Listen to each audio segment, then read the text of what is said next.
Pada pembentangan bajet 2022, kerajaan telah memperkenalkan bantuan baharu buat penduduk Malaysia yang dikenali sebagai Bantuan Keluarga Malaysia, BKM. BKM dijangka memberi manfaat kewangan kepada lebih 9.6 juta penduduk Malaysia yang layak. Jumlah bajet keseluruhan BKM 2022 adalah sebanyak 8.2 bilion ringgit.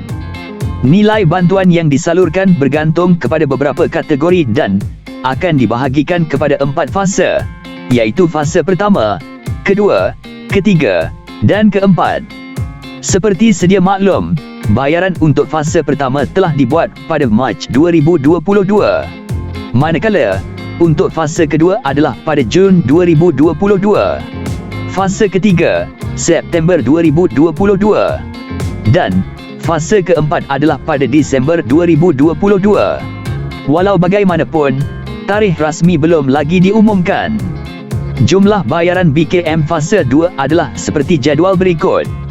Kategori pertama, isi rumah berstatus kahwin, di mana pemohon berumur 59 tahun dan ke bawah.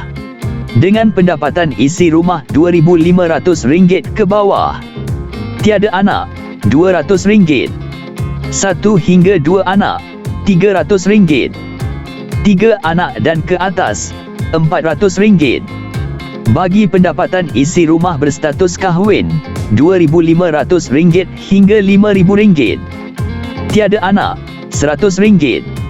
1 hingga 2 anak, RM100. 3 anak dan ke atas, RM100. Kategori kedua, isi rumah berstatus kahwin, di mana pemohon berumur 60 tahun dan ke atas dengan amaun tambahan isi rumah warga emas sebanyak RM300. Bagi pendapatan isi rumah, RM2,500 ke bawah. Tiada anak, RM200. 1 hingga 2 anak, RM300. 3 anak dan ke atas, RM400.